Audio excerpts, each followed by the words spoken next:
네, 함께 살펴볼 하나님의 말씀은 마태복음 12장입니다. 12장은요, 그 밀 이삭 먹는 것과 안식일에 손 마른 사람을 고쳤던 것에 대한 논쟁이 먼저 1절부터 21절까지 등장하고, 또 예수와 바알세불에 대한 이야기, 그러니까 예수님에 대해서 바알세불 귀신의 왕의 힘을 입어서 쫓아냈다라고 사람들이 말하는 것, 네, 그것이 21절부터 37절까지. 그 다음에 표적을 구하는 세대에 대한 책망이 38절부터 45절까지, 또 진정한 형제가 누구이며 진정한 어머니가 누구인가에 대해서 말씀하시는 내용이 46절부터 50절까지 등장합니다. 제자들이 밀 이삭을 먹어서 바리새인들이 안식을 범했다고 지적하는 내용으로부터 시작되는 건데요. 이것은 예수님께서 이 다윗도 높당에 피신할 때 제사장의 떡을 먹었다는 것을 통해서 반박합니다. 그래서 결국은 이 말씀은 그 안식일에 제사로 바쁜 제사장은 바리새인의 기준에서는 분명히 범죄일 겁니다.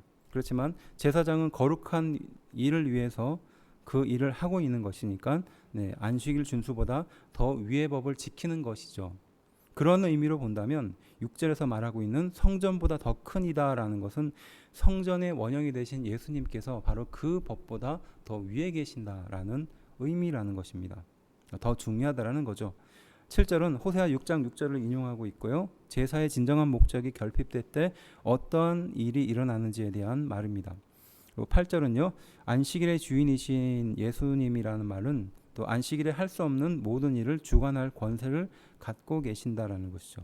그러니까 안식일에 어떤 일을 하고 어떤 일을 하지 말아야 되는지에 대해서 율법이 규정하고 있다면 예수님은 그 안식일의 주인으로서 그것을 주관할 권세를 갖고 계신다라는 것입니다. 10절은요. 손 마른 사람이 등장한데요. 여기서 손 마른 사람은 이건 외경의 이야기입니다. 그러니까 성경이 아닌 다른 책들 외경에 대한 이야기인데, 여기에서 이 손 마른 사람을 석공이었다가 손이 마비되었었던 사람이라고 말하고 있습니다. 당시 율법에서는요. 생명이 위급할 때는 안식일에도 일을 할 수 있도록 허용을 해주었어요.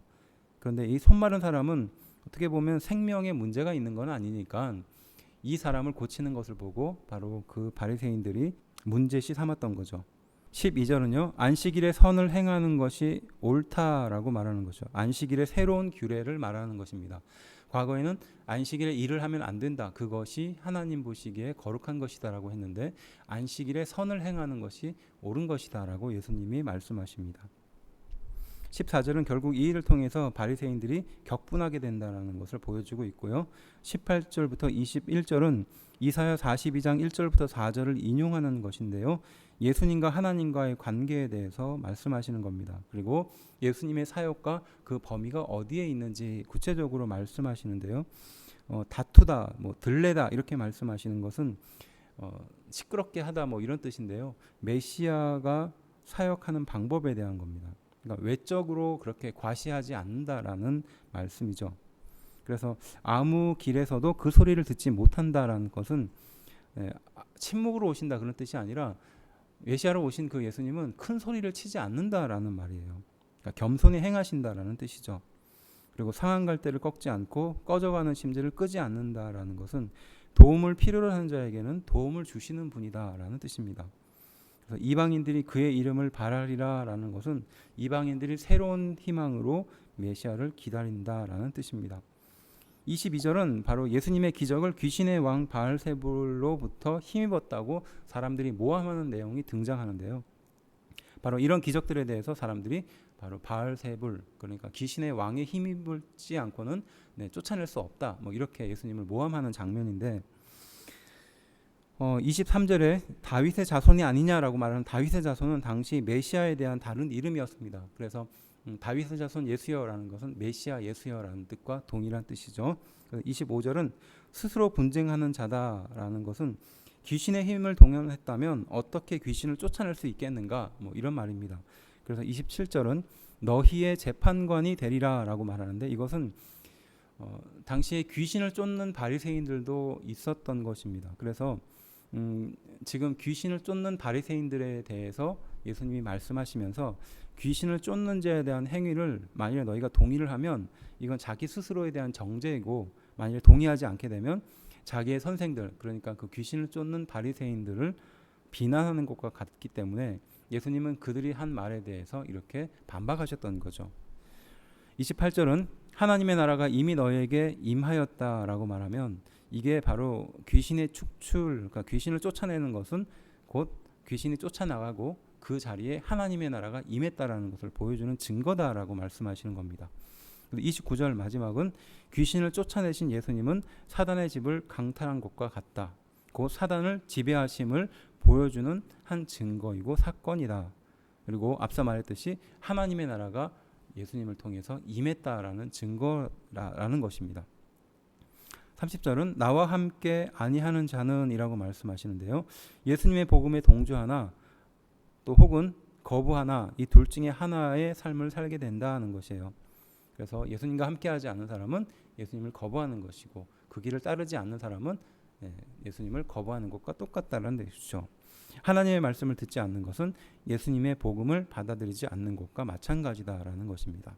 33절에 그 열매로 나무를 안다라는 것은 예수님을 선입견으로 대하고 있는 그들을 향하여 그들의 사역의 열매로 그들을 판단할 수 있을 것이다 라고 말씀하시는 것입니다. 그래서 34절부터 37절은 그들을 향하여 좀 독서를 말씀하십니다. 첫 시작이 독사의 자식들이다 라고 말하죠. 예수님이 굉장히 강하게 이야기하셨어요. 그래서 악한 이가 어떻게 선한 말을 할 수 있겠는가, 그리고 심판날에 결국은 자기가 했던 그 말로 인하여 심판을 받게 될 것이다 라고 말하는 겁니다. 결국 37절은 이 당시의 격언을 예수님께서 인용하셔서 심판에 자기가 한 말에 결국 그 말에 판결받게 될 것이다 라고 말하는 장면입니다. 38절은요. 바리새인이 표적을 구하는 것, 이것은 확증과 증거로 입증하기 위한 능력을 말하는 겁니다. 예수님이 이미 기적을 보여주었음에도 불구하고 다른 표적을 보여달라고 예수님께 요구하는 잘못을 저지르고 있는 것이죠.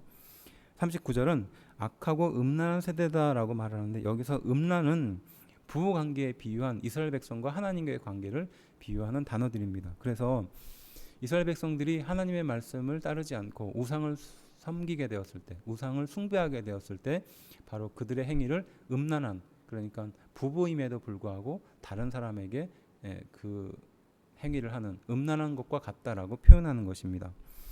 그래서 선지자 요나의 표적밖에 보여줄 것이 없다라고 예수님이 말씀하시는 것은 이 요나를 통해서 예수님의 사역을 말씀하시는 것과 동시에 그 상황에 대해서 비판하는 겁니다. 그래서 3일 동안 물고기 뱃속에 있겠다라는 것은 예수님이 십자가에 달려 돌아가시고 3일의 죽음 가운데 있게 된다라는 것을 보여주는 것이고요.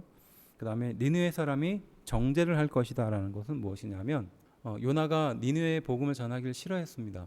그리고 결국 하나님의 뜻대로 복음을 전하게 되죠. 마찬가지로 유대인도 그러한 니느웨 사람처럼 유대인이 가장 싫어하는 그 사람이 바로 유대인들을 심판하게 될 것이다. 이렇게 예수님이 비유하시는 겁니다. 지금으로 비유하면 무엇이 될 수 있을까요? 한국 사람들이 가장 미워하는 그 민족이 있는데 그 민족이 복음을 통해서 변화가 되고 결국 그 민족이 우리를 심판하게 될 것이다. 이런 것과 비슷할 것입니다. 42절에 남방의 여왕이라고 말하는데 이건 열왕기상 10장 1절부터 13절에 등장하는 그 예멘, 지금으로 말하면 예멘 지역에 살고 있었던 스바 여왕을 말하는 겁니다. 하나님의 말씀을 들어본 적이 없는 그 스바 여왕이 솔로몬 왕에게 찾아가서 지혜를 구하고 하나님의 말씀을 듣게 되는 내용을 말하는 거죠. 그에 반해서 복음을 듣지 않는 유대인을 예수님은 꼬집어서 말하는 것입니다. 43절은 물 없는 곳이다라고 말하는데 이것은 당시의 광야를 말하는 것이고요. 그리고 당시 유대인들의 생각에는 이곳에 귀신이 떠도는 곳이다라고 봤습니다. 43절부터 45절은 귀신이 사람에게 나갔다가 다시 돌아와 더 악한 귀신을 데리고 오듯이 지금 바리새인과 사두개인도 나중에 더 악한 형편으로 가게 될 것이다. 더 악해질 것이다 라고 말하고 있는 것입니다.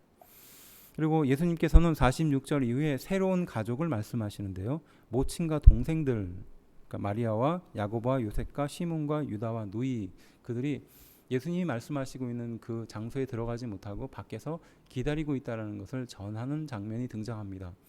곧 예수님이 하셨던 그 사역을 온전히 이해하고 있지 못했던 것이죠. 바로 예수님은 그 상황에 대해서 누가 진정한 나의 가족이냐라고 묻고 있습니다. 그래서 50절 하늘에 계신 내 아버지의 뜻대로 하는 자가 바로 나의 가족이다라고 말씀하십니다. 그래서 새로운 가족에 대해서 말씀하시고 이 가족의 전제는 누구든지라고 먼저 말씀하시거든요.